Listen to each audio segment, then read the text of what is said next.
Assalamu alaikum. I'm Ushna Khan from Education Department Singh, and today we are here for a career counseling session for pre-medical students. Singh has been working for almost 5 years now and has been working in 50 different medical colleges. हमारे पास जो आज 4 speakers हैं, वो हमें इसी तरह career counseling के हवाले से guide करेंगे. सबसे पहले हमारे साथ हैं Fahad Gul, Head of Education Department Singh. We have Muhammad Mohsin Nawaz.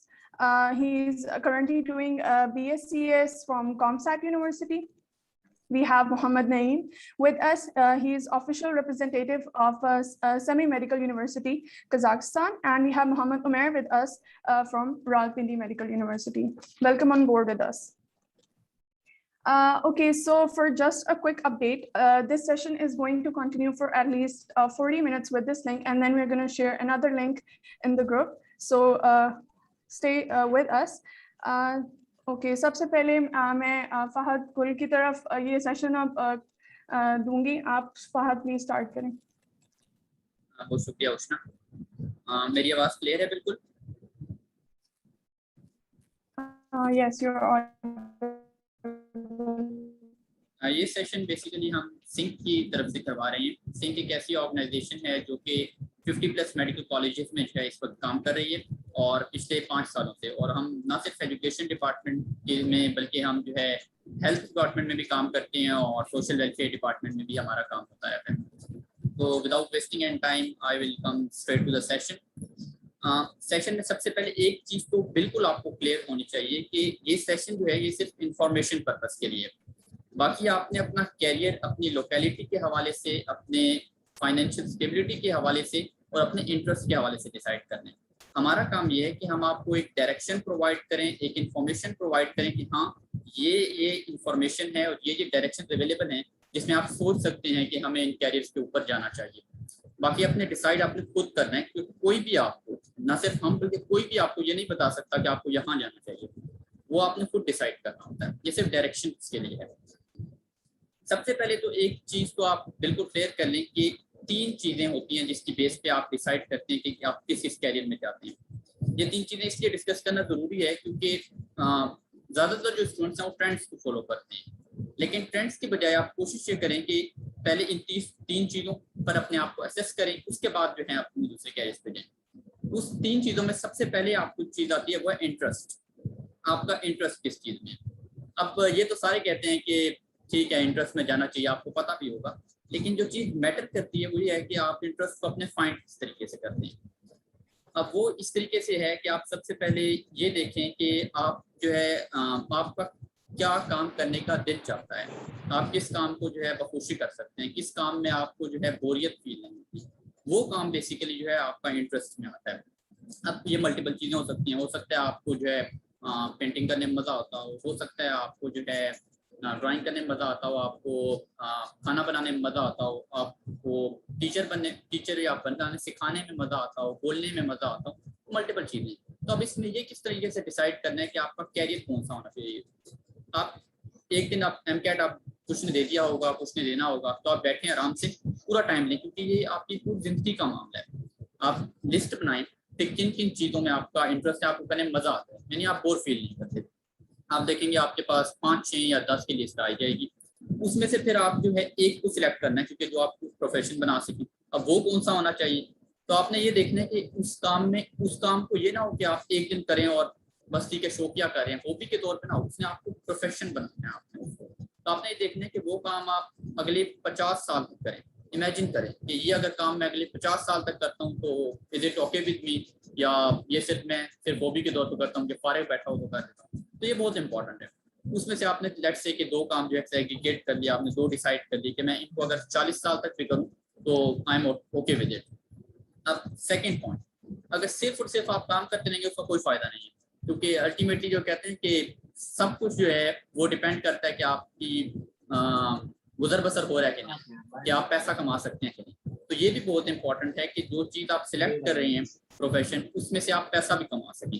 क्योंकि अगर आप पैसा नहीं कमाएंगे तो अल्टीमेटली जो आपका शौकिया तौर पे तो करते रहेंगे, लेकिन जेब में पैसा नहीं होगा तो आपकी ज़िंदगी कैसे गुजरेगी. एक तो आपका इंटरेस्ट हो, सेकंड पॉइंट ये है कि आप उससे जो है वो पैसा भी कमा सकें.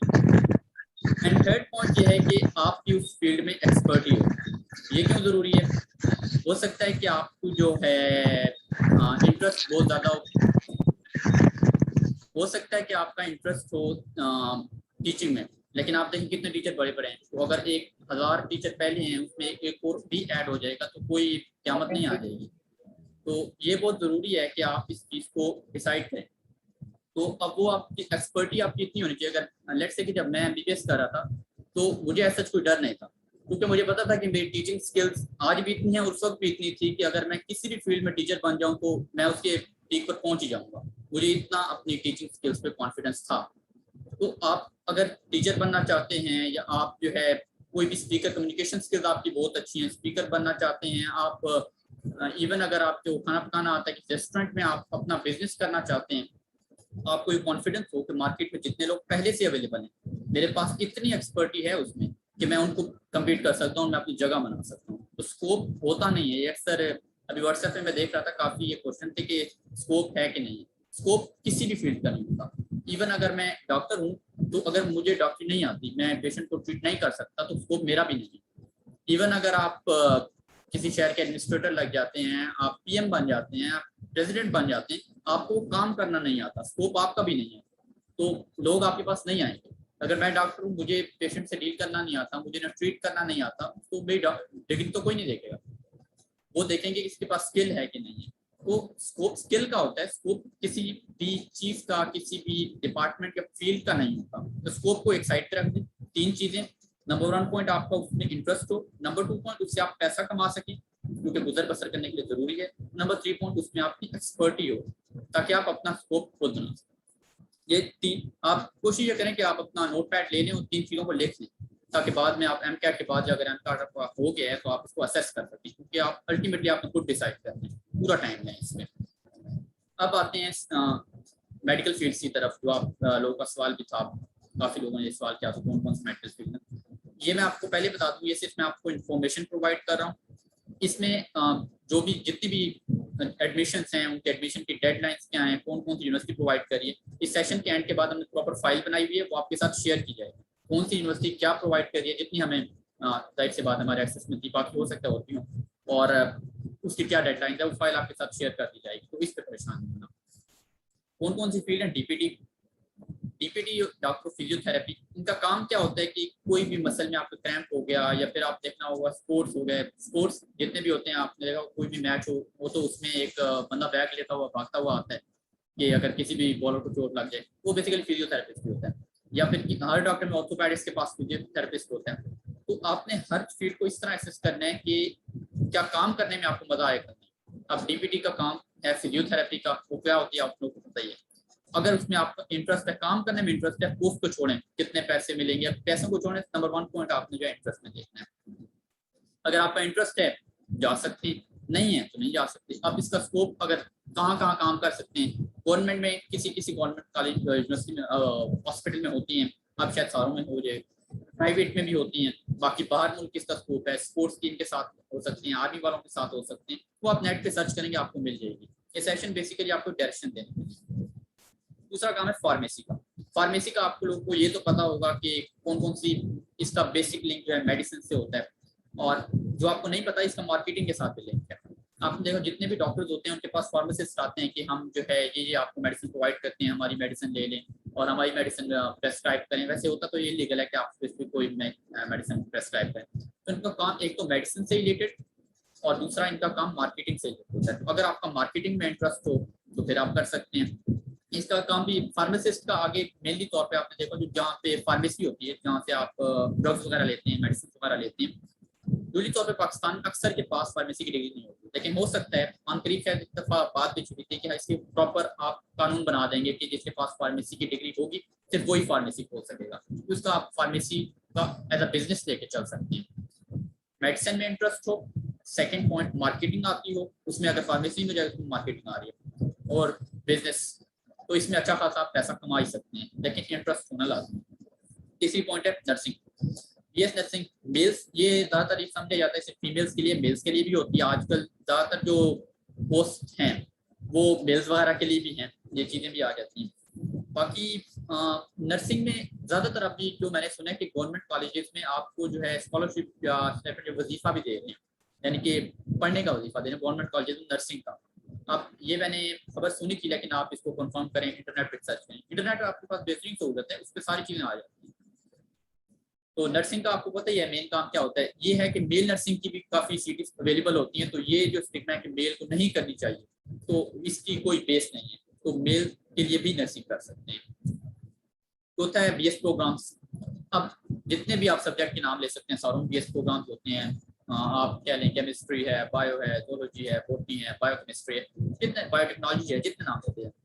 एक बीएस प्रोग्राम से मैं आपको पहले से बहुत क्लियर कर दूं, अगर आपका टीचिंग में इंटरेस्ट है देन आप बीएस प्रोग्राम्स में आए। क्यों, इस बेस पे कह रहा हूँ क्योंकि मेरे काफ़ी जानने वाले हैं जिन्होंने बीएस किया हुआ है, लेकिन उसके बाद जो पोस्ट आती है जो आप जॉब के लिए करते हैं ना, तो वो सिर्फ आपके पास टीचिंग के लिए आती है। दूसरा होता है रिसर्च एसोसिएट, ज़्यादातर फीमेल्स के लिए। अगर मेल्स हैं तो बायोटेक्नोलॉजी है, तो डिफरेंट कंपनीज हो सकते हैं, प्राइवेट में कहीं पे लग जाए, कहीं ना कहीं उन्होंने रिक्वायरमेंट रखी हो, पॉसिबल।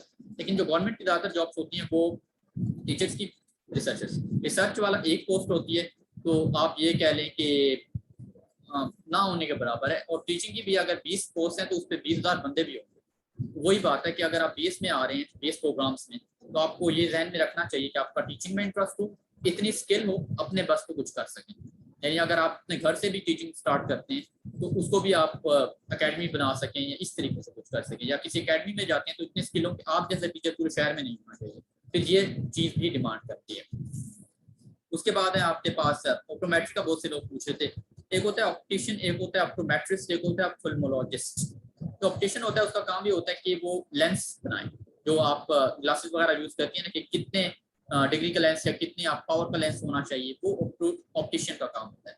जो ऑप्टोमेट्रिस्ट होता है वो थोड़ा सा इससे एडवांस लेवल का होता है, कि वो प्रेस्क्राइब करता है, छोटी मोटी डिजीज के लिए प्रेस्क्राइब कर सकता है मेडिसिन, लेकिन एडवांस के लिए नहीं। इसके अलावा वो आपके सारे टेस्ट करता है, एंड इसके अलावा वो टेस्ट करता है और वो देखता है कि आँख कितनी कमजोर है, और उसके बाद फिर वो एक रिटन प्रेस्क्रिप्शन दे देता है कि भाई इसको इस नंबर का लेंस बना दो, और वो फिर जो ऑप्टिशियन होता है लेंस बनाता है। ये काम है इनका।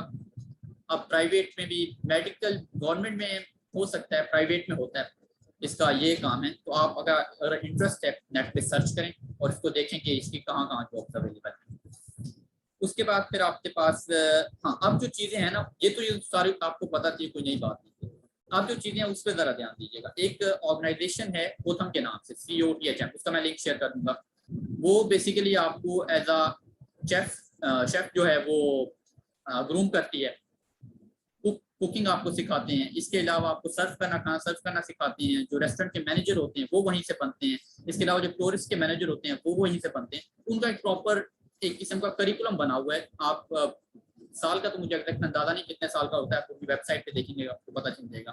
तो वो उनका ये होता है कि वो उनका, मैं CEO का इंटरव्यू सुन रहा था, तो वो ये कह रहे थे कि हम आपको जॉब की गारंटी देते हैं, ना सिर्फ पाकिस्तान में बल्कि पाकिस्तान से बाहर, कि अगर आप हमारी ऑर्गेनाइजेशन से तो इस मैनेजर बनते हैं, या फिर आप कह सकते हैं कि रेस्टोरेंट के मैनेजर बनते हैं, या सिंपल आप एज अ कुकिंग के लिए अप्लाई करते हैं, तो हम आपकी जॉब की गारंटी करते हैं। और इसका बाहर मुल्क में वो डिग्री वैलिड होगी कोर्स जो है, यानी उसके लिए आपको अलग कोर्स करने की जरूरत नहीं है। जहाँ से वो डिग्री पकड़ें, बाहर मुल्क जाएं, जॉब हो, अप्लाई करें, वो डिग्री आपको रिकॉग्नाइज होगी, अलग से कुछ करने की जरूरत नहीं। उसको भी आप देख सकते हैं।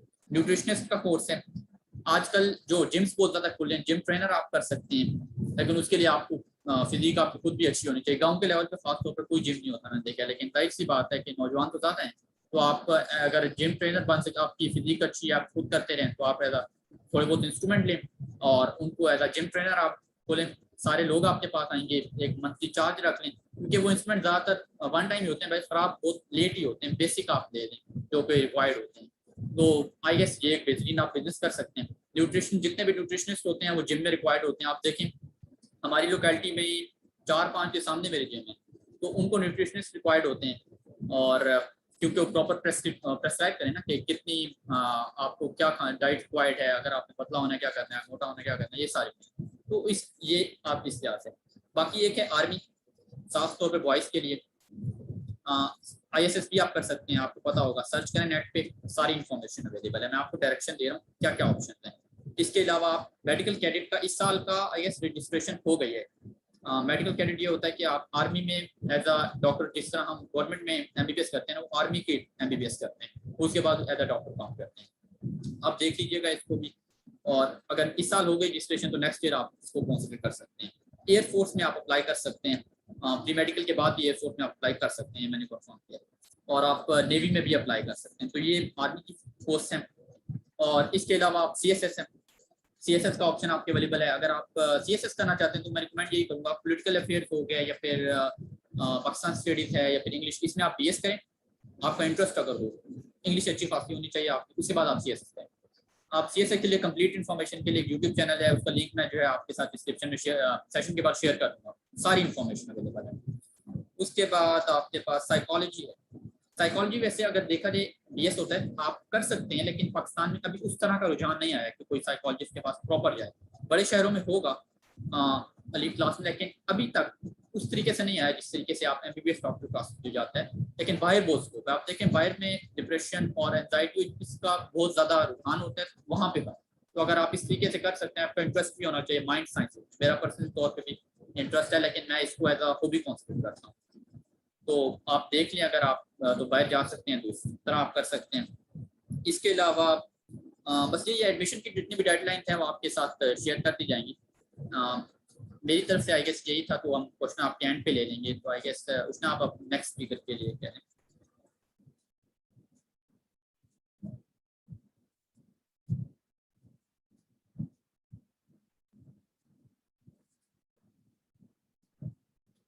आई गेस उष्णा का शायद शुरू हो गया होगा इंटरनेट का। तो नेक्स्ट स्पीकर जी उमैर, आप चलिए मैं बोल देता हूँ। जी आप कौन? मोहसिन। आप मोहसिन जी मोहसिन आप। जी मैम, अस्सलाम वालेकुम। तो मैं कर रहा हूँ CS कर रहा हूँ। मेरा नाम मोहसिन सत्ती है। मैं CS कर रहा हूँ कॉमसेट से।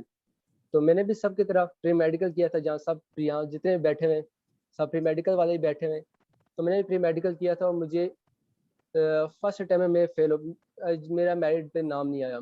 अपनी मिशन में था ये कि मैं मेडिकल करूँगा, आगे बहुत आगे जाऊँगा, लेकिन मैं फेल हो गया, अपने मिशन में फेल हो गया। फिर उसके बाद मेरे बहुत अच्छे रिलेटिव हैं और मेरे दोस्त भी हैं, उन्होंने मुझे आगे मुझे बोला कि आप मेडिकल में अगर इतना ही दिल है, जाना क्यों चाहते हो मेडिकल में, क्या आपका पॉइंट क्या है, आपका मिशन क्या है, मेडिकल में क्यों जाना चाहते हो? मैंने बोला मेरे वालिदैन की खुशी है इसलिए मैं जाना चाहता हूँ। तो मेन चीज़ ये कि मेरा इंटरनली इंटरेस्ट नहीं था, मेरा इंटरेस्ट था मेरे नाम के साथ डॉक्टर लिखा जाए बस।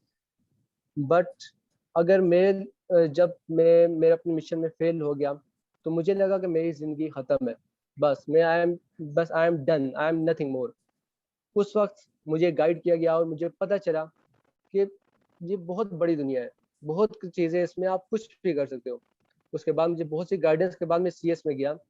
CS में जब मैं पहुंचा हूँ तो मुझे पता चला ये तो पूरा एक दरिया है, आप कहीं भी जा सकते हो, कुछ भी कर सकते हो। अब इसमें जानने का प्रोसीजर, क्योंकि जैसे मुझे गाइड किया गया मैं भी आपको उसी तरह गाइड करूंगा। अभी 2020 से पहले उस वक्त ये था कि आप अगर आप प्री मेडिकल के हो और आपने CS में जाना है या किसी और कंप्यूटर रिलेटेड फील्ड में जाना है तो आपको मैथ का पेपर देना पड़ता था। फर्स्ट ईयर सेकेंड ईयर दोनों का पेपर देना पड़ता था। लेकिन अब पॉलिसी चेंज हुई है। HEC का पॉलिसी ये है कि अगर आप एडमिशन लेना चाहते हो किसी भी कंप्यूटर रिलेटेड फील्ड में तो आपको सिंपली किसी भी यूनिवर्सिटी में आप जाओगे, वहाँ पे जब आप ये रजिस्टर करोगे कि आप प्री मेडिकल के स्टूडेंट हो, वो आपको सिंपली 2 एक्स्ट्रा कोर्सेज ऑफर करेंगे। कोई गवर्नमेंट की पॉलिसी ये है कि जब आपको ये कोर्स ऑफर किए जाएंगे इसके अंदर वो टॉपिक होने चाहिए जो फर्स्ट ईयर सेकेंड ईयर में हो, क्योंकि किसी भी कंप्यूटर रिलेटेड जो फील्ड है उसको पढ़ने के लिए हमें मैथ की बेस होना बहुत ज़रूरी है। तो ये आपके लिए है कि आप 1 साल के ड्यूरेशन में एडमिशन होने के बाद 1 साल के ड्यूरेशन में आप ये 2 कोर्सेज आपने कवर करने हैं। इसमें आपने पास होना है। अगर आप फेल हो गए वहीं आप ड्रॉप हो जाओगे, आप उसके बाद आपको मैथ का पेपर देना लाजमी हो जाएगा। इसलिए अगर आपने किसी भी फील्ड चेंज करनी है, चेंज करने के बहुत से रीज़न हो सकते हैं, लेकिन अगर आपने चेंज करनी है तो सिंपली आप किसी भी अब आप किसी भी यूनिवर्सिटी में जा सकते हैं। अब हर यूनिवर्सिटी में ये ऑप्शन मौजूद है। और दूसरा ये बात कि किन लोगों को चेंज करनी चाहिए। अब चेंज सबसे पहले इंटरेस्ट, पहला पॉइंट है इंटरेस्ट का, कि अगर आपको इंटरेस्ट नहीं है, आजकल जितने भी यहाँ लोग हैं, मैं भी ऐसा ही था, वहाँ पे बहुत से ऐसे लोग होंगे, बल्कि 70% ऐसे लोग होंगे वो सिर्फ इसलिए डॉक्टर बनना चाह रहे हैं कि उनके पेरेंट्स चाह रहे हैं, उनके घर वाले चाह रहे हैं, सिंपली बस। और खास तौर पे वुमेन्स, लड़कियां, आज की जो लड़कियों में से पाकिस्तान में जो रेशो निकला है, 70% लड़कियां ऐसी हैं जो मेडिकल करने के बाद हाउस वाइफ बन जाती है और कोई काम नहीं करती, कोई सर्विस नहीं करती, कुछ भी नहीं करती। अब बात यह है कि अब ये वो लोग हैं जो मेडिकल कर रहे हैं, गवर्नमेंट के ऑन बेसिस ऑफ गवर्नमेंट करेंगे इस, क्योंकि अगर आप प्राइवेट करो तो बहुत ज़्यादा फीस है, और गवर्नमेंट के तौर पे आप करें और आपके मंथली 30,000 इतनी ही आपकी फीस होगी। अब ये लोग वो हैं जो उन लोगों का हक मार रहे हैं जो करना चाह रहे हैं, उनके पास पैसे नहीं है, उनके पास ऐसी फैसिलिटीज नहीं थी कि आप आगे पढ़ सकें, आगे प्राइवेट में कर सकें या कुछ और कर सकें। मगर कुछ बैड लक, जिसका मेरे साथ बैड लक हुई थी, हमारी दफ़ा पेपर हम सब अच्छा दे के आए थे, मगर जब रिजल्ट बुरा आया, हमारा अनएक्सपेक्टेड रिजल्ट आ गया, अब हम आगे कुछ नहीं कर सकते थे। उस वक्त मैं यही कहूँगा कि अगर आपके अंदर पैशनेट नहीं, आप अगर आप ये नहीं चाहते कि आप आगे ये पाकिस्तान को सर्व करें, आप डॉक्टर बन के आगे सर्व करें, तो कोई ज़रूरत नहीं है डॉक्टर बनने की। बहुत खजल है, बहुत खवारी है इस फील्ड में। खवारी इस अंदाज में कि आपको 5 साल सही रगड़ा लगेगा, सही आप पढ़ोगे, आप एज डॉक्टर आपको बनाया जाएगा। डॉक्टर वैसे नहीं बन सकता बंदा, उसके लिए बहुत सी कुर्बानियां देनी पड़ती हैं, घर से दूर रहना पड़ता है, बहुत कुछ करना पड़ता है। लेकिन जब आप डॉक्टर बन जाओ, आप जब आपके ऊपर पूरी गवर्नमेंट ने, हर इंस्टीट्यूशन ने पूरा आपके ऊपर इन्वेस्ट कर लिया, उसके बाद आप घर बैठ जाओ, ये तो कोई बात ना हुई। ये तो आप पैसे वेस्ट कर रहे हो, एनर्जी वेस्ट कर रहे हो। आपके वालिदैन आपको ये नहीं चाहते थे कि आपके ऊपर सिर्फ टैग लगे, वो चाहते हैं कि आप सर्व करो। ये सिर्फ एक टैग की बात नहीं है, आगे आप सर्व करो। अगर आप सिर्फ टैग चाहते हो, डॉक्टर कहीं भी लग सकता है, आप पीएचडी करो, डॉक्टर बन जाओगे।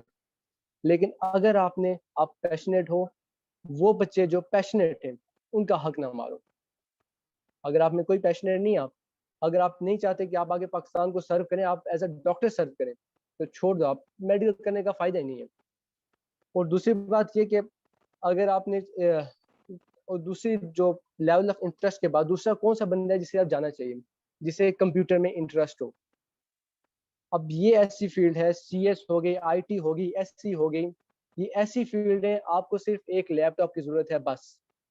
आप घर बैठोगे, लैपटॉप हो, इंटरनेट फैसिलिटी हो, आप बस आपके हाथ में डिग्री भी ना हो, बेशक आपके हाथ में डिग्री ना हो, आप सिंपली घर बैठे लाखों कमा सकते हो। मैं सिर्फ एक हवाई बातें नहीं कर रहा, मेरे भाई का अपना बिजनेस है सीएस में, सीएस के अपने उनके सॉफ्टवेयर हाउस है।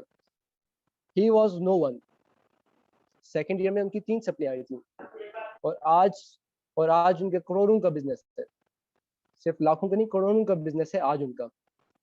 सिर्फ किस लिए? उस वक्त उनके ऊपर बर्डन था। हर तरफ से आपको ताने तो मिलेंगे जब आप फील्ड चेंज करोगे, लेकिन जब आप उस फील्ड में आओगे, उसका स्कोप देखोगे, उसके बारे में देखोगे क्या इसके अंदर है क्या, आपने बस उसके अंदर घुसना है और तबाही मचा देनी है यार।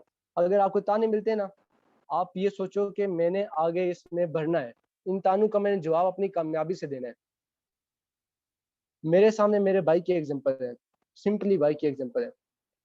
He was no one after second year when he got supply in 2 subjects. 2 subject में सप्ली हो, और खानदान वाले क्या कहेंगे आप खुद सोच सकते हैं। लेकिन वो उस वक्त चुप रहे, वो सीएस करते रहे करते रहे करते रहे। उसके बाद उन्होंने अपना बिजनेस शुरू किया। आज उनकी 28 साल उम्र है और उनका करोड़ों का बिजनेस है, और ऐसा बिजनेस है उन्हें पूरा घर संभाला है, बल्कि पूरा खानदान संभाला हुआ है। अब दूसरी बात ये कि हमें चाहिए मोटिवेशन। मोटिवेशन कहीं से मिल सकती है, आप आस पास देखो, आपके पास बहुत से मोटिवेशन होंगे कि एक चावल बेचने वाला केएफसी जो है, जब आप केएफसी को देखते हो, उस बंदे का अपना चावल, वो काश्तकार था, एक फार्मर था, एक अपने उसका चावल बेचा करता था। फिर उसके बाद उसने एक रेहड़ी से शुरू किया, अपने चावल उसने चावल बेच बेच के इतना बिजनेस कर दिया है, इतना बिजनेस कर लिया है कि आज सेवर फूड को हर बंदा जानता है, हर बंदा खाता है। अब ये उस अकेले की मेहनत है, और कहाँ से काम बन गया, अब उसके खानदान की नस्लें खा जा रही हैं। अब तीसरी बात, अगर आप मेडिकल में फर्स्ट चांस मिस कर देते हो, आप फर्स्ट चांस आपका मिस हो गया, आप आराम से बैठो, सुकून से बैठो, फुल फोकस होकर ये सोचो कि क्या मैं नेक्स्ट चांस में हो जाऊंगा, अगर हो भी गया तो क्या मेरा दिल है कि मैं आगे जाऊं, अगर फिर भी है, अगर आप इतने पैशनेट हो, आप you should go for second chance. लेकिन साथ ही साथ you can apply in any university, ये कहीं रिस्ट्रिक्शन नहीं है कि आप एमडी कैट भी दो यूनिवर्सिटी में अप्लाई ना करो, ऐसा कहीं रिस्ट्रिक्शन नहीं है, आप यूनिवर्सिटी में अप्लाई कर सकते हो। आप सिंपली यूनिवर्सिटी में अप्लाई करो, उसके बाद आप एमडी कैट की तैयारी करो, एक सेमेस्टर गुजरेगा, उसके बाद एमडी कैट आ जाएगा, एमडी कैट आप पेपर दो, अगर ना हुआ देन गो फॉर जिस चीज़ में आप कंप्यूटर रिलेटेड जो भी फील्ड है, जो भी बायो साइंसेस फील्ड है, जिस फील्ड में जाते हैं उसमें बस आप घुस जाओ, पूरी ईमानदारी से करो, देखना आपको अल्लाह कामयाब करेगा। इसमें इंसान कुछ नहीं कर सकता, सिर्फ अल्लाह कामयाब करता है। वो किसी को भी इज्जत दे भी सकता है और इज्जत ले भी सकता है। अब उसके बाद फिर कोई भी बंदा, आई एम सेइंग कोई भी बंदा सीएस कर सकता है, सीएस करने के लिए कोई रिस्ट्रिक्शन नहीं है, कोई भी कर सकता है, सीएस कर सकता है, एसई कर सकता है, कंप्यूटर रिलेटेड हर फील्ड कर सकता है। अब मेरी फील्ड सीएस है, तो मैं उसके बारे में आपको थोड़ा बताना चाहता हूँ कि ये इसके अंदर है क्या, आप कैसे आगे बढ़ सकते हो। तो सीएस में बेसिकली आपको ये सॉफ्टवेयर डेवलपमेंट है, इसमें कंप्यूटर साइंस, सॉफ्टवेयर, एप्लीकेशंस, इस तरह की हर चीज इसमें आ जाती है। आपको समझ, आपको स्ट्रक्चर बेस हर चीज, आप सिंपली आप ही बैठे हो, आप डॉक्टर नहीं बने लेकिन आपके दिल में था मैं डॉक्टर बनूं, आप सीएस को यूज करते हुए डॉक्टर फील्ड में बहुत नाम कमा सकते हो। सीएस को यूज करते हुए आजकल जितनी भी न्यू टेक्नोलॉजीज आ रही हैं, उसमें सॉफ्टवेयर जितने आ रहे हैं, ये इन्हीं फील्ड से उठ के तो आ रहे हैं। डॉक्टर तो सिर्फ यूज करते हैं, जितने भी डॉक्टर हैं उन्हें सिर्फ यूज करना सिखाया जाता है, बना कौन रहा है, सीएस वाले। और सीएस वाले, अगर आप अगर आपने ये क्या आपने जॉब नहीं करनी, बेसिकली सीएस वाले, सीएस ऐसी फील्ड है, सीएस एससी ये दोनों मोस्टली रिलेटेड फील्ड है, ये ऐसी फील्ड है कि आप यहाँ बैठे होगे, आप सिर्फ एक गिग बनाओगे, मुख्तलिफ फ्रीलांसिंग की मुख्तलिफ आपके पास अपॉर्चुनिटीज होती हैं। आप एक बिग गिग बनाई, बाहर से कोई भी आपको एक क्लाइंट आके वो गिग देखेगा, और क्या पता अगर आपका वो इतना अच्छा हुआ, आपको कोई प्रोजेक्ट दे, वो आपका इतना अच्छा करो कि वो आपको यहाँ से बाहर मुल्क बुला ले, क्या पता वो आपको खुद यहाँ क्लाइंट, आज मेरे सामने एग्जांपल मौजूद है कि मेरा भाई कैसे ऊपर गया। तो मैं आपको ये बताता हूँ कि क्लाइंट मिलते कैसे। इसमें सिंपल ये होता है, आपको कोई एक क्लाइंट ऐसा मिल सकता है जिसको आप पे भरोसा हो जाए, वो आपको कहेगा कि मैं आपसे 50% पार्टनरशिप करता हूँ, और अब आप पाकिस्तान में अपना बिजनेस स्टार्ट करें, और इसी के अंदर आपके और बिजनेस स्टार्ट करें, मैं इन्वेस्ट करूंगा सारा, आप जो प्रॉफिट होगा हम 50-50 डिवाइड कर लेंगे। सिंपली आप बैठे बैठे बहुत बड़े से बड़ा बिजनेस स्टार्ट कर सकते हो, सिंपल। और अगर आप सीएस के बाद आप कोई भी बिजनेस करते हो, सीएस ऐसी फील्ड है, कोई भी बिजनेस कर सकते हो। अब आपके इसके आगे अपॉर्चुनिटीज क्या है, अपॉर्चुनिटीज क्या है मैं आपको वो बताता हूँ। आप यहाँ बैठे हो, आप डेवलपमेंट कोई भी डेवलपमेंट लैंग्वेज सीख लो, कोई भी प्रोग्रामिंग लैंग्वेज सीख लो, आपको घर बैठे पैसे मिलेंगे, आपको जॉब हाथों हाथ बिकती है। सीएस ऐसी फील्ड है, आप कहीं भी जाओगे ना जॉब फौरन मिलेगी, कोई रुकावट नहीं है, कोई कुछ नहीं है, ये बिल्कुल स्मूथ फ्लो है।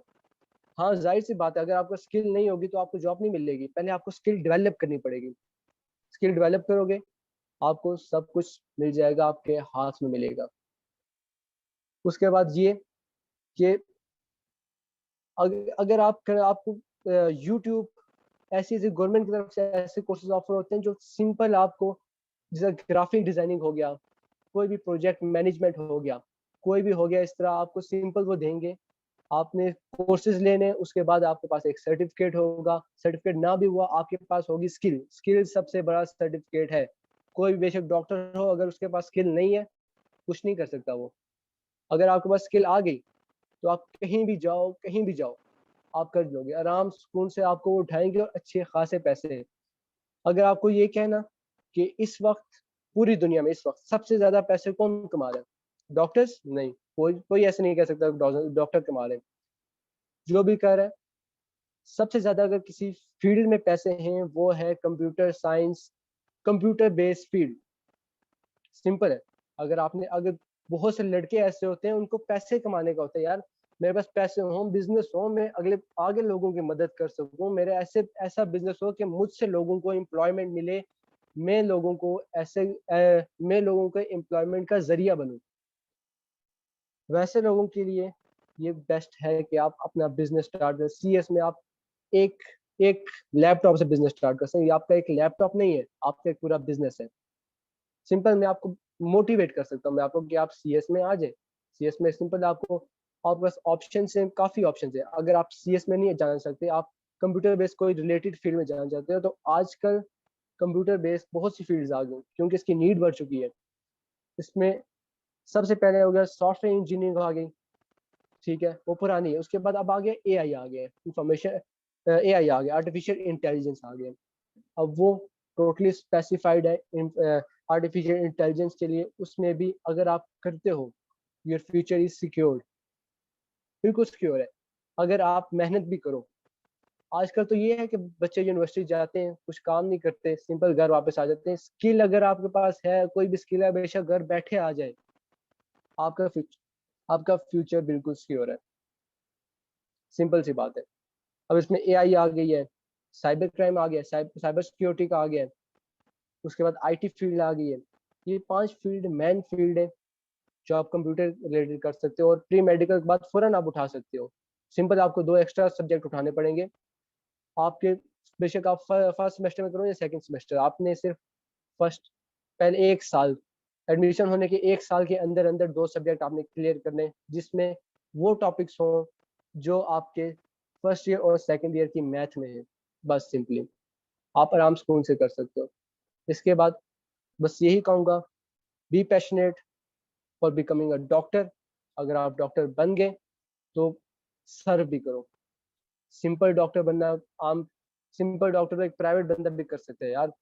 अगर एक सिंपल आपने डॉक्टर बनना ही है और उसके बाद हाउस वाइफ, मेनली मैं लड़कियों के लिए कह रहा हूँ, अगर आपने सिंपल डॉक्टर बनना है उसके बाद हाउस वाइफ ही बनना है, आपने कुछ और नहीं करना, तो प्लीज प्लीज प्लीज अपनी जगह छोड़ दें। अपने घर वालों से कहें अगर आपने यही हमारे साथ करना है तो हमें कोई और फील्ड दे दें। हम सिंपल फील्ड, आपको एजुकेशन ही चाहिए ना, आपको 16 साल की डिग्री चाहिए, हम वो कर लेंगे। आप बस मुझे डिग्री करवा लें और मैं अपनी जगह किसी और के लिए छोड़ दूं। Simple is that. अगर आपने बिजनेस करना है तो आप छोड़ दें ये फील्ड। लड़कों के लिए जो कहते हैं कि हम, मेरे डॉक्टर का टैग होगा उसके बाद मैं बिजनेस करूंगा, टैग भी होगा, बिजनेस भी करूंगा, नाम मेरा बढ़ेगा, बिजनेस भी बढ़ जाएगा। काइंडली आप बिजनेस वैसे भी कर सकते हो, आप चाहे तो अभी इसी वक्त कर सकते हो।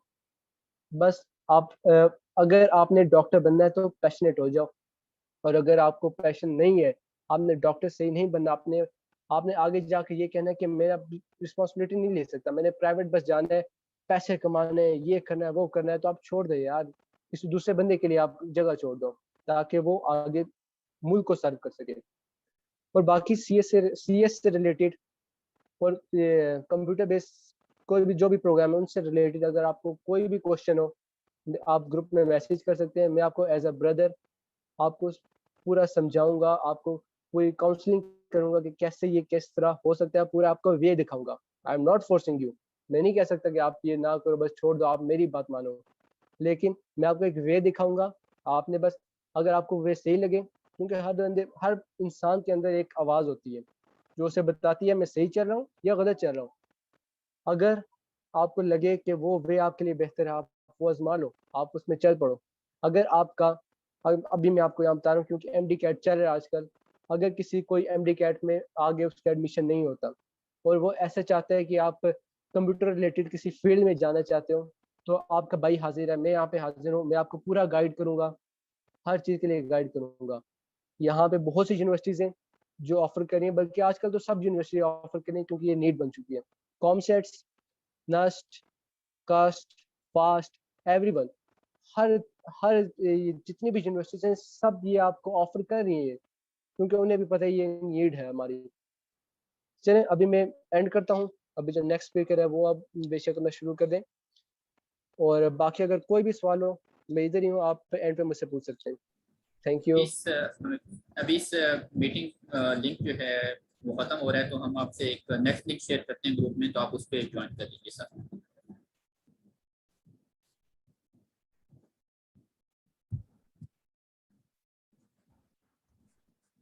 My name is Mohammad Umair and I'm currently doing MBBS from the Rawalpindi Medical University.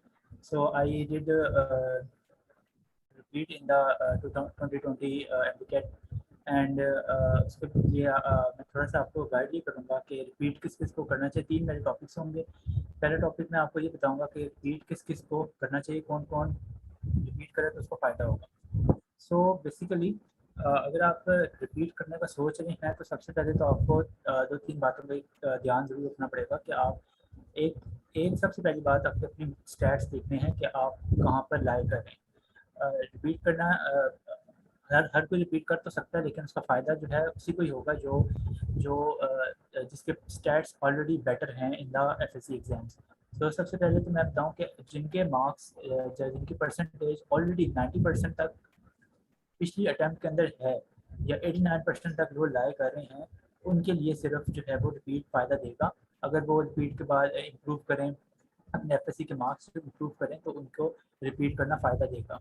अगर आप इस तरह अगर आपके मार्क्स 89% से भी कम हैं और आप यही कहेंगे मैं रिपीट करूँगा और पहले मैं एफएससी इम्प्रूव करूँगा, वो 4-5 सब्जेक्ट्स में पकड़ लूँगा और सबको मैं इम्प्रूव करके मार्क्स इम्प्रूव कर दूँगा, सो ये वो काफ़ी हाइपोथेटिकल चीज़ है। इससे बहुत कम चांसेस हैं कि आपका इस तरह से एडमिशन हो सके।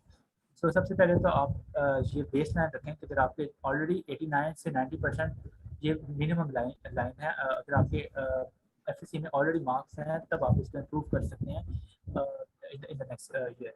उसके बाद फिर आप सेकंड चीज़ इज़ कि आप मेंटली कितने प्रिपेयर हैं रिपीट करने के लिए। रिपीट करना ठीक है, आप आपकी फैमिलीज भी होंगी, वो भी सपोर्ट करती होंगी, लेकिन स्टिल एक काफ़ी मेंटल प्रेशर आपके ऊपर होता है। सो इस वजह से सबसे पहले आपने अपने आप को एक्सेस करना है कि क्या मैं ऐसा आदमी, ऐसा बंदा या बंदी हूँ जो इस प्रेशर को अपने ऊपर बिल्डअप करने की साथ साथ पढ़ भी सके। सो सबसे पहले अपने फैमिली प्रेशर देखना है। अगर आपका फैमिली प्रेशर ज़्यादा आपको लगता है आपकी फैमिली उससे सपोर्ट नहीं करेगी तो आप और स्टिल आपके मार्क्स भी इतने ज़्यादा नहीं हैं तो आपके लिए रिपीट करना फ़ायदेमंद नहीं होगा। सेकेंडली आपने जब आप रिपीट कर रहे होंगे तो आप there will be a phase, आपको डिप्रेशन हो सकता है, आपके ऊपर स्ट्रेस हो क्योंकि आपने अगर इस साल भी नंबर गेन नहीं किए तो आपको जो है लाइक आप यू फील कि आपने जो है साल लूज़ कर लिया। तो इस वजह से आपका मेंटली स्टेबल होना बहुत ज़रूरी है अगर आपने रिपीट करना है। अगर आप मेंटली अगर स्टेबल नहीं है तो फिर आप पढ़ भी नहीं सकेंगे और फिर रिपीट का कोई फ़ायदा नहीं होगा। अच्छा, इसके अलावा फिर थर्ड बात ये होगी कि आपने जब अगर आपने प्लान बना लिया कि आपने रिपीट करना है तो सबसे पहले आपके ऊपर आपने अपने ऊपर बिलीव करना और आपने कहना कि अब नो रिग्रेट्स। आपने अपने आप को फॉरगिव करना जो आपने गलतियां की या फिर जो आपने गलतियां नहीं की, इट्स ऑल गॉड्स विल। आपने अपने आप को प्रिपेयर करना है कि मैंने अपना और समझाना है अपने आप को कि मैंने 100% लास्ट ईयर भी दिया था, I am gonna give 100% this time again. सब फिर आपने ये पॉलिसी होनी चाहिए कि आपने कोई रिग्रेट्स नहीं रखनी और पिछले साल बिल्कुल आप समझ भूल गए, आप फ्रेश ही हैं। उसके बाद फिर और फोर्थ पॉइंट आपका फिर ये होना चाहिए कि आप रिपीट कर रहे हैं कि आपके पास ओपन माइंड हो टूवर्ड्स डिफरेंट फील्ड्स। जैसे अभी बताया कि आपको कंप्यूटर साइंस से रिलेटेड और डिफरेंट पाथ गाइड भी आपको गाइड किया है। रिपीट करना सिर्फ एक ओपन गेम, एक ओपन एंड नहीं होना चाहिए आपके लिए। आपने आगे के लिए भी सोचना है, आपने एक ओपन माइंड रखते हुए प्लान करना है कि ये साल भी अगर एमबीबीएस में नहीं होता तो कहीं बिल्कुल ज़ाया ना हो जाए। सो सबसे फिर आपने ये करना है कि जो फील्ड्स आपकी जो ओपन हो रही होती हैं, फॉर एग्जांपल एनईटी का आपने टेस्ट दे सकते हैं, आप फास्ट का एग्जाम्स पहले हो जाते हैं, आपने उसके लिए अप्लाई कर देना है। आपने कॉमसेट्स के बाद में भी होते हैं पेपर्स वगैरह, वो भी आप अप्लाई कर सकते हैं। तो इन सब के ऊपर आपने ज़रूर नज़र रखनी है।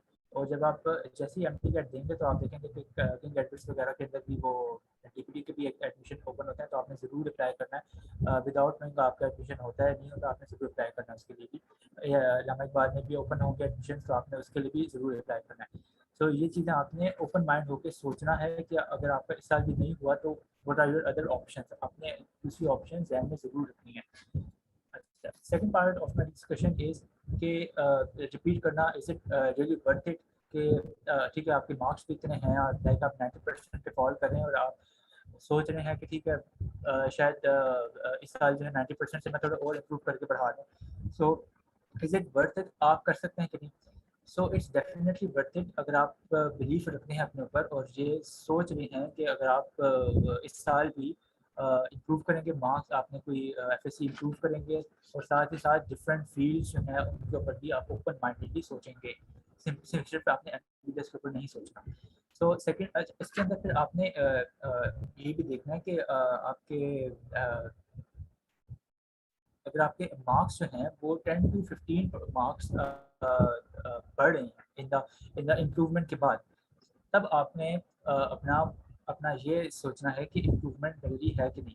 लाइक अगर इम्प्रूवमेंट आपके 1010 मार्क्स अगर या फिर 1000 नंबर्स आपके एफएससी के अंदर आ गए हैं, फिर आपने ये देखना है कि 1015 तक या 1020 तक सारे सब्जेक्ट्स रिपीट करने के बाद जो आपको लगे, सब सब्जेक्ट रिपीट नहीं करने, कुछ 2 से 3 सब्जेक्ट ही रिपीट करने हैं, लेकिन उनके मार्क्स ऐड करने के बाद अगर आप 1015 से 1020 तक आ रहे हैं, तब आप ये सोच सकते हैं कि मैं जो है ये कर सकता हूँ। क्योंकि अगर आपके मार्क्स 15 से 20 भी ज़्यादा नहीं हो रहे, 15 से 20 मार्क्स से ज़्यादा नहीं आएंगे, तो आपके जो रिपीट करने का कोई फ़ायदा नहीं होगा। Third part of the discussion is के ठीक है, आपने सोच लिया और आप then you are gonna repeat improve your marks and repeat this year, तो आपने इस साल को गुजारना कैसे है और इम्प्रूव करना कैसे है। देखिए, फ्रेशी और जो रिपीटर्स हैं उनके दरमियान there is a clear difference, there is a clear difference in their thinking capability. तो जो फ्रेशीज होते हैं उनके मुकाबले में आप एक साल पहले पढ़ चुके हैं, सब कुछ आपको सब कुछ आता है। So this time you're gonna do above and beyond that. So सबसे पहले तो इसके ऊपर 3-4 पॉइंट्स तक याद रखें कि आप 3 फेजेस बना लें अपनी लाइफ के इस ईयर के लिए। तो फर्स्ट जो फेज़ होगा आपकी इस रिपीट साल का, उसमें आपने अपने आप को ब्रेक देनी है, अपना कैटारसिस करें, ब्रेक दें, अपने आप को टाइम दें और क्या कहते हैं, अपने आप को let breathe yourself, give time yourself to breathe और अपने आप को ब्लेम ना करें कि मैंने शायद मेहनत नहीं की या जो भी है, भूल जाएं सब कुछ जो आपने किया। गिव योर टाइम, अपने आप उस पार्ट को एंजॉय करें। एटलीस्ट इसके लिए आप एक मंथ ज़रूर रखें। उसमें आप गेम्स खेल सकते हैं, सीजन देखने हैं वो देखें, जो जिस बेक करना चाहती हैं बेक कर लें, जिस चीज़ से आपको खुशी प्लेजर हो और ऑफ द माइंड अपना आपका ऑफ हो फ्रॉम द स्टडी स्टफ। आपने पढ़ना नहीं है इस महीने, आपने अपना माइंड जो है क्लियर करना है इस महीने। तो ये पहला फेज़ होगा। सेकंड फेज़ वुड बी कि आपने अब आपके आ जाएंगे बोर्ड के एग्जाम्स, आपने इम्प्रूव जो मार्क्स करने, तो इम्प्रूव मार्क्स करने के लिए आपने इम्प्रूव अगर मार्क्स आपने करने हैं तो उसके अंदर सोल फोकस आपका ये होना चाहिए कि आपके जो सब्जेक्ट्स हैं वो 2 से 3 सब्जेक्ट्स नहीं होने चाहिए। इससे ज़्यादा सब्जेक्ट्स आपको फ़ायदा नहीं देंगे। इससे ज़्यादा सब्जेक्ट जो हैं आप कवर नहीं कर पाएंगे उनका कोर्स के साथ ही साथ। आपने एमडीकैट भी चल रहा होगा, एमडीकैट की प्रिपरेशन भी चल रही होगी, तो 2 से 3 सब्जेक्ट से ज़्यादा आप इम्प्रूव मार्क्स नहीं कर सकते। अच्छा, तो इसके अलावा आपने इसके अंदर कोशिश करें कि जो आपके HSSC 2 के यानी 12th के मार्क्स हैं, जो आपके सब्जेक्ट्स हैं, आप उनको इम्प्रूव करें। अच्छा, इसके बाद फिर आपका फेज आता है एमडीकैट का। एमडीकैट आपका लाइक ये मार्च तक या अप्रैल तक आपके पेपर हो जाएंगे एफएससी के। उसके बाद आपने थोड़े से दिन अपने आप को ब्रेक दें। अगर आपके पेपर जैसे भी हो गया उनको भूल जाएं, इम्प्रूव होते हैं नहीं मार्क्स, उसको भूल जाएं। देन आपने जो स्टार्ट स्टडिंग एमडीकैट और आपने इस दफ़ा उस तरीके से नहीं पढ़ना जिस तरह आपने लास्ट ईयर पढ़ा था। इस दफ़ा आपको सारा कुछ सिलेबस आता है। कंसिडरिंग आपने पिछले साल सही तरीके से किसी अकेडमी को ज्वाइन किया था, नहीं किया था, लेकिन आपने सही तरीके से पढ़ा था, you have all the concepts, I am talking about those guys. तो फिर आपने इस साल किस तरह पढ़ना है कि सबसे पहले आपने ये देखना है कि आपके कॉन्सेप्ट्स क्लियर हो चुके हैं, क्योंकि लास्ट ईयर आपने सारे पेपर्स भी दिए होंगे एमडीकैट की, आपको आइडिया भी होगा कि किस तरह के पेपर्स आते हैं, तो आपको ये पता होना चाहिए कि आपके पेपर्स हो गए। देन आपने उसको रिवाइज करना शुरू करना है। जितना आप रिवाइज करेंगे उतना बेटर है, लेकिन एटलीस्ट 2 से 3 दफ़ा रिवाइज ज़रूर करें। लेकिन रिवाइज के साथ साथ आपने सिर्फ रिवाइज नहीं करना, आपने पेपर सॉल्व करने। अब मैं अपनी एग्जांपल देता हूँ। मैंने कोई सेकंड टाइम एकेडमी ज्वाइन नहीं की, मैंने घर बैठ के पढ़ा है।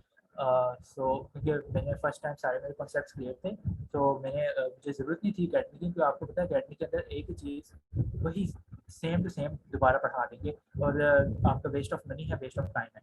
सो आपने अगर आप जाना चाहते हैं, it's all up to you कि आप फील लाइक आपके कॉन्सेप्ट्स अभी भी क्लियर नहीं है तो आप ज़रूर जाएँ। और सेकेंडली, अगर आप अपना पंक्चुअल हैं टाइम के लिए, फिर आपको अकेडमी की ज़रूरत नहीं है, लेकिन अगर आप पंक्चुअल नहीं है तो आपको अकेडमी की ज़रूरत है। अकेडमी सिर्फ आपको पंक्चुअल बनाएगी, आपका रोज़ का रोज़ आपको टास्क देगी, आपको एक काम देगी, टेस्ट देगी जिसके लिए आप प्रिपेयर करेंगे।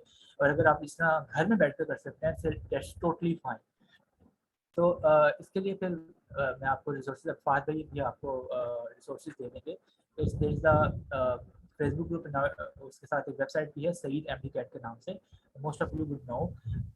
उनके पास देयर इज़ ऑल रिसोर्सेज, उनके पास हर किस्म के टेस्ट हैं, टिप्स के टेस्ट हैं, स्टेप के टेस्ट हैं,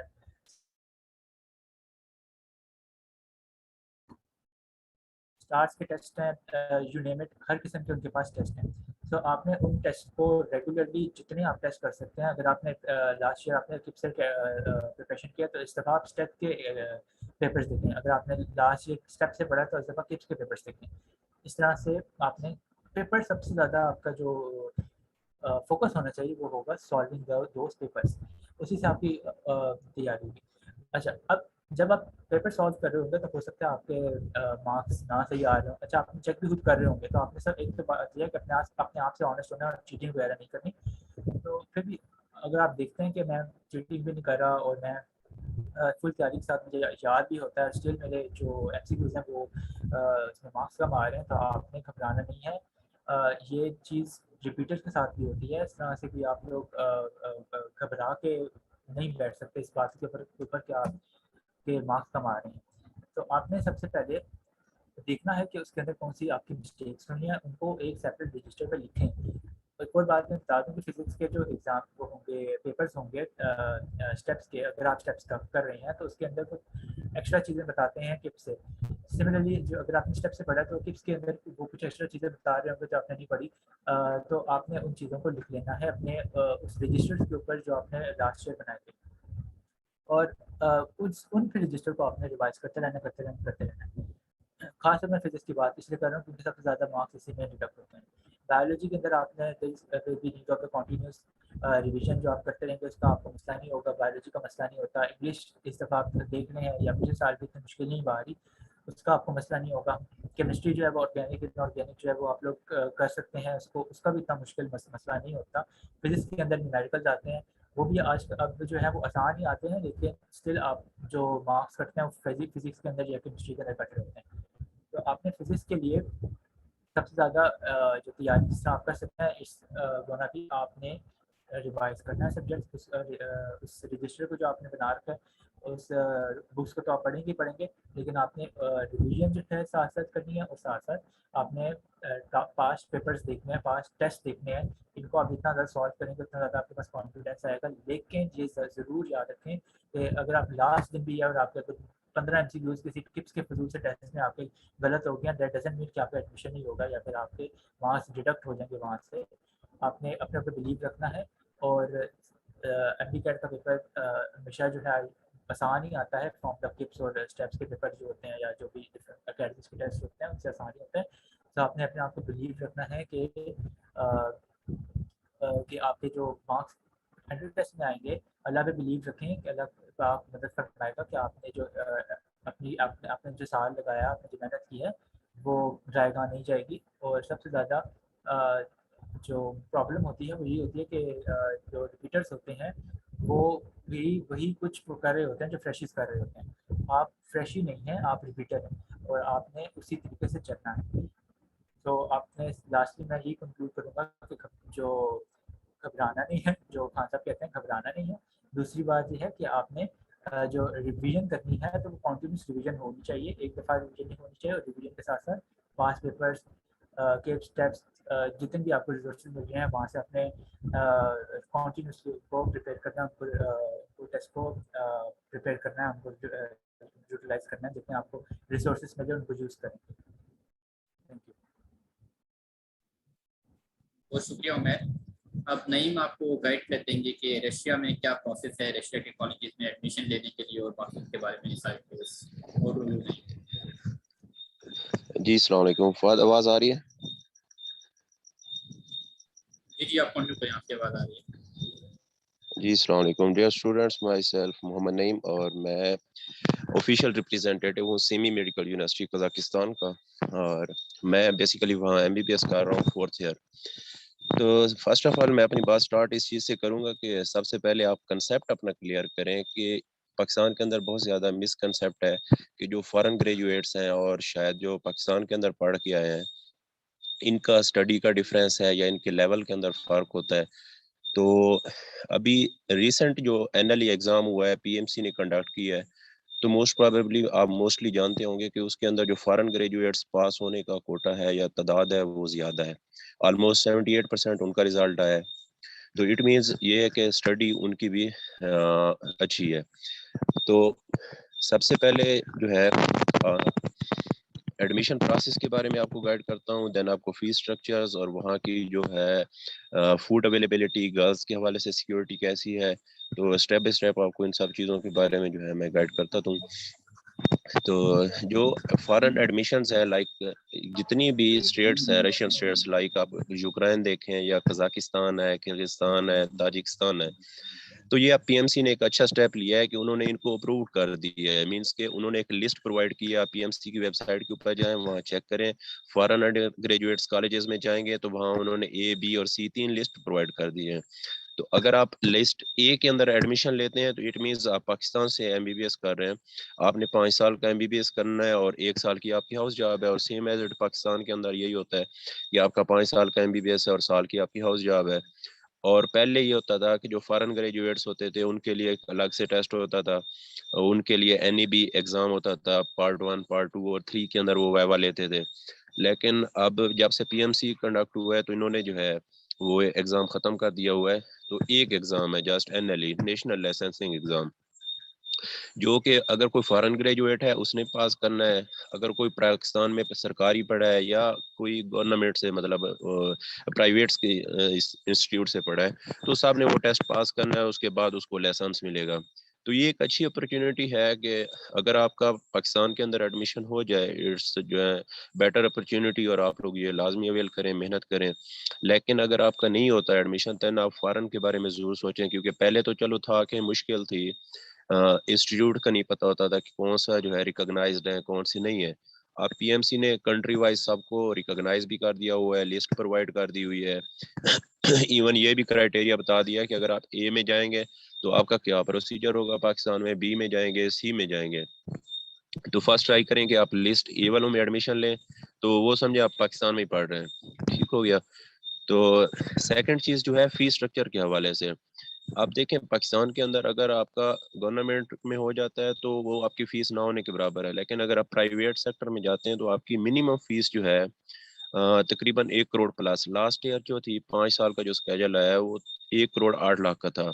लेकिन अगर आप फॉरेन में MBBS करते हैं तो आपका मैक्सिमम पर सेमेस्टर का जो चार्जेस हैं, अगर आप वहाँ की नेशनल और सबसे अच्छी यूनिवर्सिटी में पढ़ते हैं तो आपकी फ़ीस आज के डॉलर के हिसाब के मुताबिक 3,60,000 पर सेमेस्टर है। तो मतलब अगर एनुअली देखें तो ये तकरीबन 7.5 लाख बन जाती है, ये आपकी ट्यूशन फ़ी है।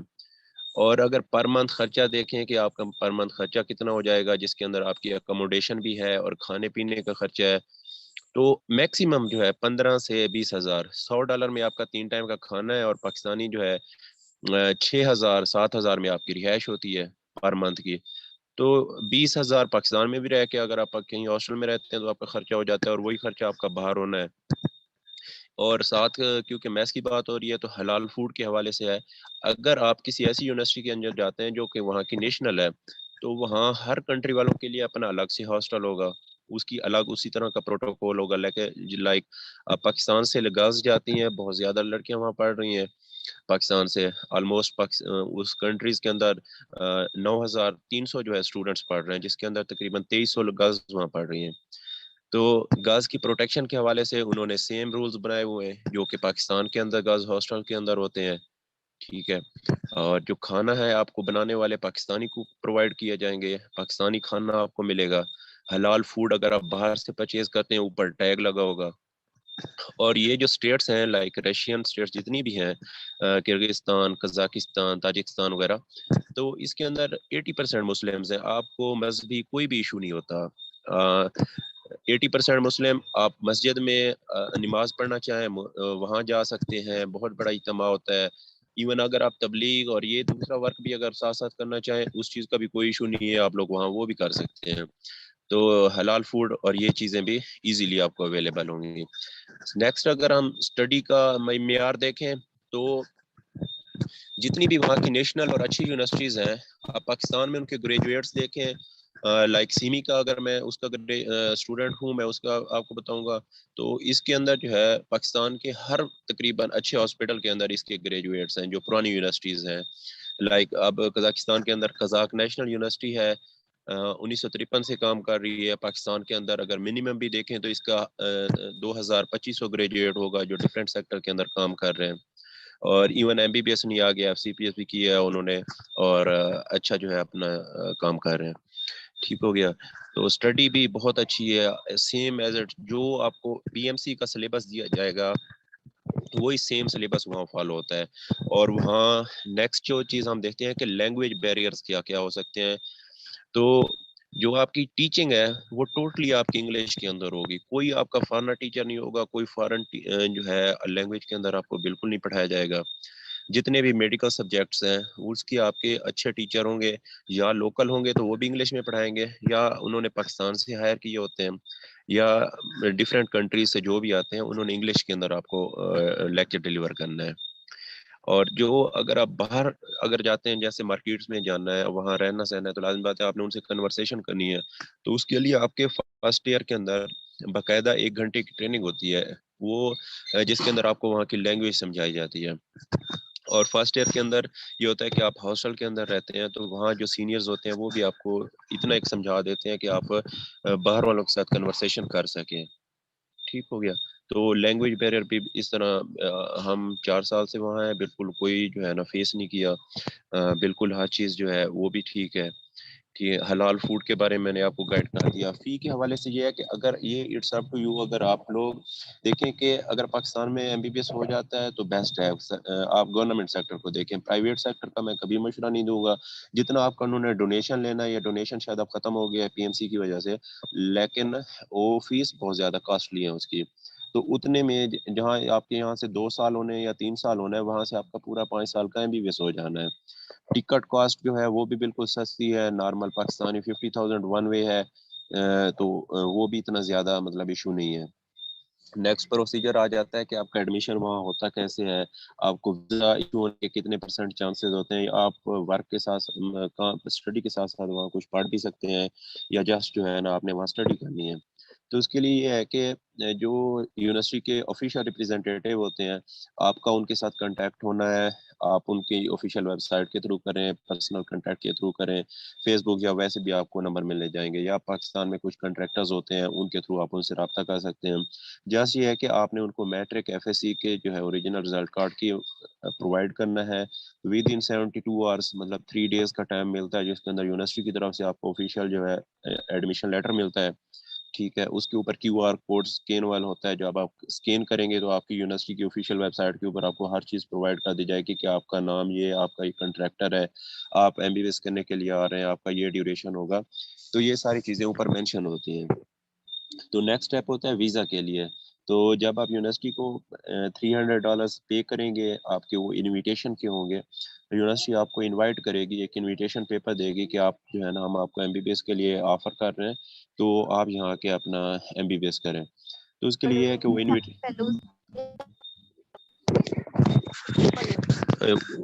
वो अपना इनविटेशन लेके आप एम्बेसी जाएंगे, कजाकिस्तान के एम्बेसी जाए, लाइक इस्लामाबाद में है, तो वहाँ जाएंगे।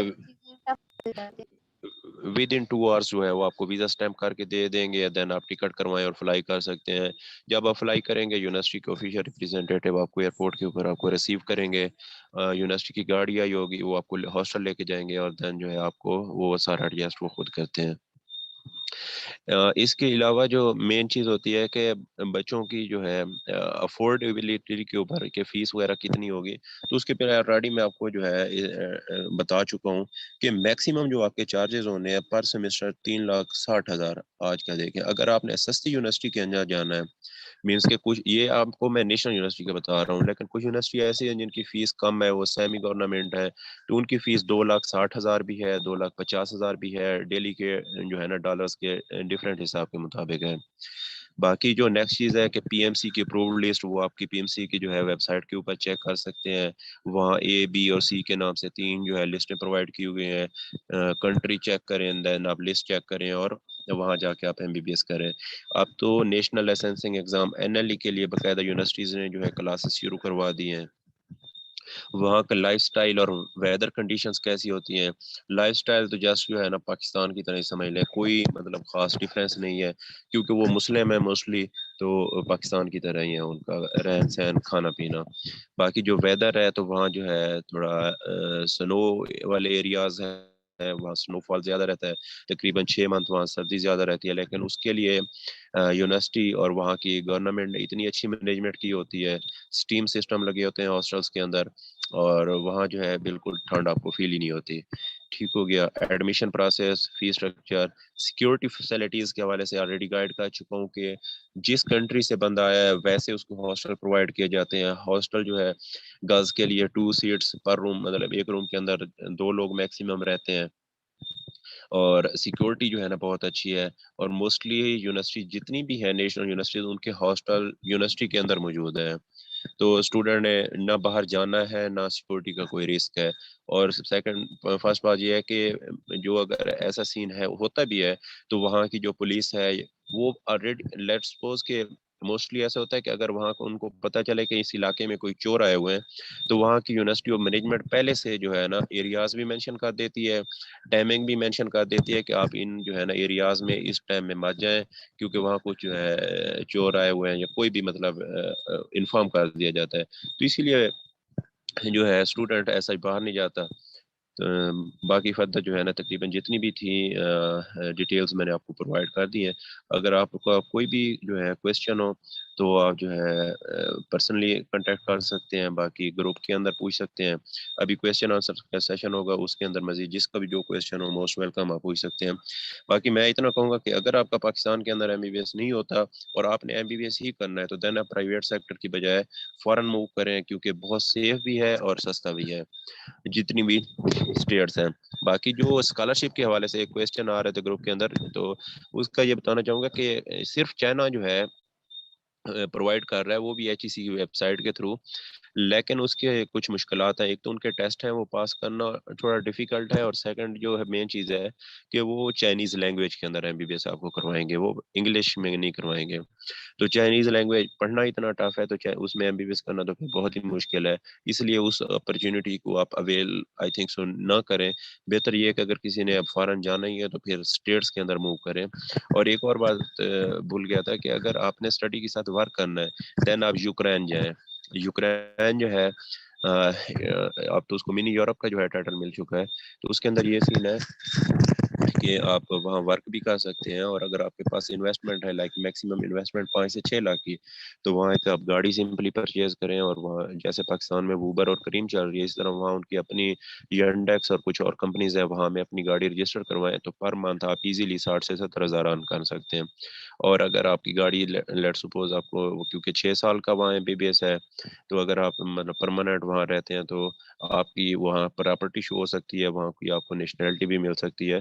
तो ये यूक्रेन के लिए कुछ अच्छे ऑप्शंस हैं।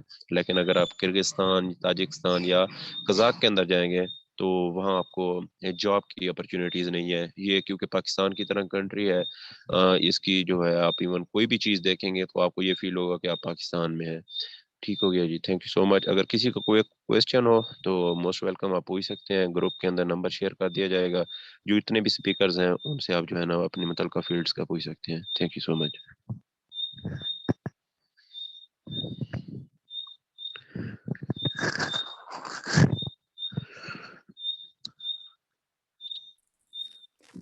Thank you so much speakers, आप सबके टाइम के लिए, और आप सबके जो भी आपने क्वेरीज थी वो मोस्ट हद तक आपने सॉल्व कर दी हैं। मतलब जो चैट्स में लोगों ने पूछे हैं क्वेश्चंस वो मोस्टली आंसर हो चुके हैं। लेटेस्ट एक क्वेश्चन है, अगर आप इसके बारे में आंसर कर सकते हैं कि what is the MBBS cost in Turkey और कनाडा, इसके बारे में अगर आप बता सकते हैं। तुर्की और कनाडा के बारे में ये है कि फर्स्ट ऑफ ऑल तुर्की के अंदर तो आइट्स ज़रूरी नहीं है, लेकिन अगर आप कनाडा के अंदर जाते हैं तो वहाँ आपको आइट्स करना ज़रूरी है। मिनिमम आपको 5.5 बैंड चाहिए कनाडा जाने के लिए। लेकिन तुर्की के अंदर जो है आपको आइट्स ज़रूरी नहीं है। पर ईयर जो है ना आपका खर्चा, जहाँ ये मैंने आपको पहले मेंशन किया है कि रशियन स्टेट्स और रशिया के अंदर आपका खर्चा मैक्सिमम 7 से 8 लाख है, लेकिन तुर्की के अंदर आपका 12 से 13 लाख पर ईयर खर्चा होगा। और वहाँ भी MBBS जो है ना 6 साल का है, 5 साल मतलब 6 साल आपकी स्टडी होगी और देन आप पाकिस्तान आके अपनी हाउस जॉब करेंगे।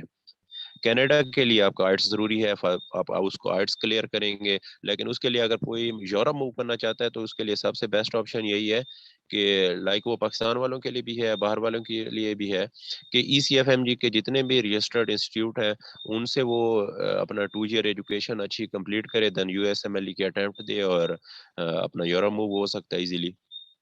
ये अच्छी अपॉर्चुनिटी है। बाकी नेक्स्ट अगर MBBS के बाद जाना चाहते हैं तो देन प्लैब 1 और प्लैब 2 क्लियर करके जा सकते हैं। तो इसलिए बेहतर यही है कि अगर तुर्की कोई मूव करना चाह सकता है तो तुर्की जी। नेक्स्ट एक क्वेश्चन है आपके लिए कि MD कैट ज़रूरी है हमें फॉरेन कंट्रीज के लिए अप्लाई हाँ करने जी के लिए। जी अच्छा क्वेश्चन है कि अभी इस साल से जो है आपको पता है PMC जब से आया इन नए नए रूल्स बनाए हैं, तो इस साल बिल्कुल नहीं है, ना पहले था ना इस साल है। लेकिन नेक्स्ट ईयर जो PMC की पॉलिसीज हैं उनके अंदर फॉरेन के लिए भी जो है वो MD कैट भी रखेंगे, और सुनना है कि शायद वो मेरिट लिस्ट बना दें और उनके लिए भी ये मुख्तस सीट कर दें कि वो बंदे भी PMC के थ्रू ही बाहर जाएं। तो इस साल अच्छी अपॉर्चुनिटी है अगर कोई अवेल करे कि मतलब उनके पास जस्ट जो है 65% FSE में नंबर हो तो वो इजीली जा सकता है। लेकिन मेन चीज़ है अफोर्डेबिलिटी की, अगर कोई अफोर्ड कर सकता है खर्चा 7 से 8 लाख। लेकिन मोस्टली होते हैं कि जिनको इसके बारे में गाइडेंस नहीं होती, तो वो होप्स जो है गाइड कर दिया, तो जिसने जाना हो तो most welcome.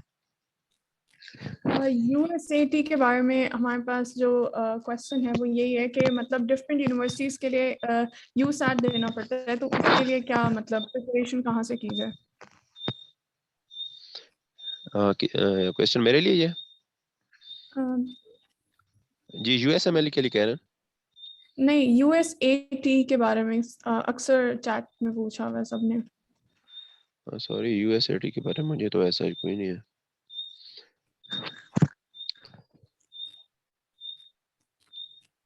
MBBS in America की डिटेल्स बता दें, ये किसी ने पूछा हुआ है जी। अगर किसी का MBBS पास नहीं है तो कोई इशू नहीं है, आप MBBS के लिए जो है ना फॉरेन अप्लाई कर सकते हैं। एज आई ऑलरेडी मेंशन के वहाँ जस्ट आपका FSE में 60% नंबर हो, FSE में 60% नंबर हो, आप फॉरेन की किसी भी कंट्री के लिए आप एलिजिबल है। लेकिन मेन चीज़ है आपके पास 6 से 7 लाख का मार्जिन होना चाहिए। अगर आपके पास इतने पैसे हैं तो आप इजीली जा सकते हैं, कोई इशू नहीं है। और ट्राई करें कि रशियन स्टेट्स में जाएं क्योंकि यहाँ MBBS 5 साल का है। बाकी आप किसी भी US के अंदर कनाडा, इटली और तुर्की वगैरह जहाँ भी जाएंगे, इवन यूक्रेन जाएंगे, तो यहाँ आपके MBBS के लिए मिनिमम 6 से 7 साल लग जाएंगे। तो बेहतर यही है कि अपना टाइम बचाएं और पाकिस्तान में देन आप NLE जो है टाइम साथ दे के वहाँ से आप जब आपके पास होम कंट्री का लाइसेंस आ जाता है तो यहाँ से आप जहाँ जाना चाहे मूव कर सकते हैं।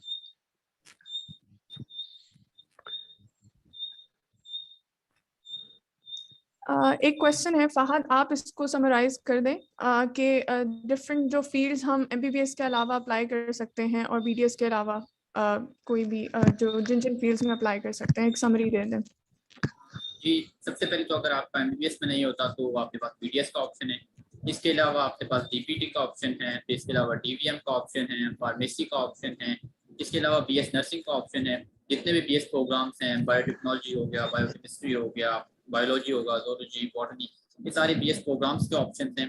इसके अलावा आपके पास जो है गौतम का मैंने बताया था, वो मैं वेबसाइट आपके पास लिंक शेयर कर दूंगा। वो बेसिकली जो है डिफरेंट जो रेस्टोरेंट मैनेजर्स होते हैं या टूरिस्ट मैनेजर होते हैं, इसके हवाले से उनका एक पूरा प्रोग्राम्स हैं, जिस तरीके से आप BS प्रोग्राम्स होते हैं इनके इस तरीके से प्रोग्राम्स हैं। और इसके अलावा आपके पास जो है MIT होता है, MLT medical imaging technology, medical lab technology, जितने भी लैब टेस्ट होते हैं MIT में, जितने भी इमेजिंग एक्सरे वगैरह इस तरह की चीज़ें होती हैं, वो जो टेक्नीशियन होते हैं वो चीज़ें हैं। इसके अलावा आपके पास आइस के लिहाज से है, ऑप्टिशियन है या ऑप्टोमेट्रिस्ट है। इसके अलावा आप अगर एयर में चले जाएं तो ऑडियोलॉजी का कोर्स, तो ये बेसिकली डिफरेंट कार्डियक परफ्यूजनिस्ट का भी कोर्स आता है। तो ये डिफरेंट कोर्सेज हैं। इसके हवाले से हमने फाइल बनाई हुई है, वो हम आपसे सेंड कर देंगे, उसमें कंप्लीट डिटेल है, तो वो आप फिक्र ना करें। तो जो जो ज़रूरत होगा आप वो फर्दर सर्च कर लें फिर इंटरनेट पर।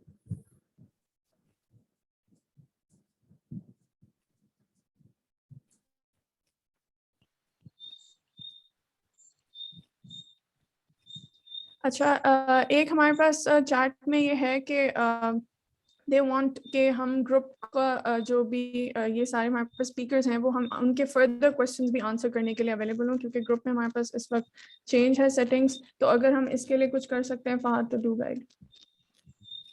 हाँ, इसके हवाले से ऐसा है कि मैं जो स्पीकर्स आपको अलाउ करेंगे कि आप पर्सनली इस तरह से डायरेक्ट आप अप्रोच नहीं कर सकते और ग्रुप का कंटिन्यू भी इस तरीके से नहीं रख सकते। तो इस तरह नईम ने अलाउ किया है कि उनका कॉन्टैक्ट शेयर किया जाए कि जो फॉरेन कंट्रीज के हवाले से इनको देना चाहते हैं वो उनका कॉन्टैक्ट शेयर कर दिया जाएगा। बाकी स्पीकर से हम पूछ लेंगे जो अलाउ करेंगे कि हमारा कॉन्टैक्ट शेयर कर दिया जाए, फर्दर गाइड करना चाहते हैं पर्सनली तौर पर, तो उनका कॉन्टैक्ट आपसे शेयर कर दिया जाएगा। ग्रुप में हमारे पास अभी एक फीडबैक फॉर्म भी शेयर किया जाएगा। आपके पास अगर कोई भी क्वेरीज हो या कोई भी आप फीडबैक देना चाहते हैं सेशन के अकॉर्डिंगली, तो आप उसमें कर सकते हैं। हमारे पास गूगल डॉक्स का फॉर्म जो है वो अभी ग्रुप में शेयर किया जाएगा। Thank you so much Fahad and all the speakers जो हमें ज्वाइन किया एंड एवरीबडी पार्टिसिपेंट्स, आप सबका बहुत शुक्रिया, आपने हमें यहाँ पे ज्वाइन किया। और स्टिल अगर कोई क्वेश्चन हम कर सकते हैं आंसर, तो डू टेल मी और शुड आई एंड? ये अभी किसी का क्वेश्चन आया, आई थिंक सो फॉरेन के लिए है, जी इस्लामिक कंट्री में गर्ल्स के लिए कौन सी यूनी बेस्ट है, कंट्री बेस्ट है? तो ये आई थिंक सो कंट्री के बारे में पूछना चाह रहे हैं।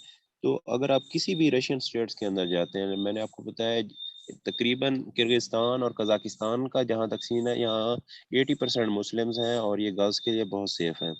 और मैंने ये भी मेंशन किया है कि इनके अंदर ऑलमोस्ट पाकिस्तानी 2000 से 2500 के दरमियान गर्ल्स पढ़ रही हैं जो पाकिस्तान के डिफरेंट एरियाज से हैं और वहाँ स्टडी कर रही हैं, तो सेफ है। तो जो है ना फैमिलीज वहाँ भेज रही हैं। तो लास्ट 3 ईयर से तो बहुत ज़्यादा ये ट्रेंडिंग में है। कुछ जो है एरियाज में इस चीज़ को नहीं प्रमोट किया जा रहा, लेकिन जो अपर पंजाब है वहाँ इस चीज़ को बहुत ज़्यादा प्रमोट किया जा रहा है। और फैमिलीज जो है इवन जो अफोर्ड कर सकते हैं वहाँ फैमिलीज जो है ना खुद मिलने चले जाते हैं। घर वाले आपके विजिट कर सकते हैं, विजिट वीज़ा उनका निकल सकता है ईजीली। फैमिली उनको मिलने चली जाती है, कुछ टाइम वहाँ स्पेंड कर सकते हैं। 3 मंथ का अगर वीज़ा लगता है, आप फैमिली के साथ वहाँ अपार्टमेंट लें तो वो आपको जो है सस्ता भी होता है। और इसका ये है कि फैमिली वहाँ टाइम भी स्पेंड कर सकती है। आपके ब्लड रिलेशन में कोई मर्जी जो है आप जाना चाहें, आप उसको वहाँ से वीज़ा इजीली लगवा सकते हैं। तो गर्ल्स के लिए सेफ है कजाकिस्तान, किर्गिस्तान, इवन यूक्रेन भी सेफ है। यूक्रेन जो है ना, जहाँ मैंने आपको बताया कि काम करने के मौके भी हैं।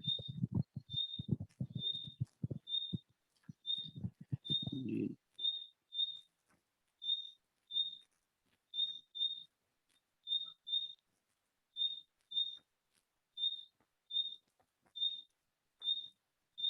अगर किसी को और कोई क्वेश्चन हो तो मोस्ट वेलकम, वो पूछ सकते हैं। अभी मीटिंग एंड होने में कुछ मिनट्स हैं।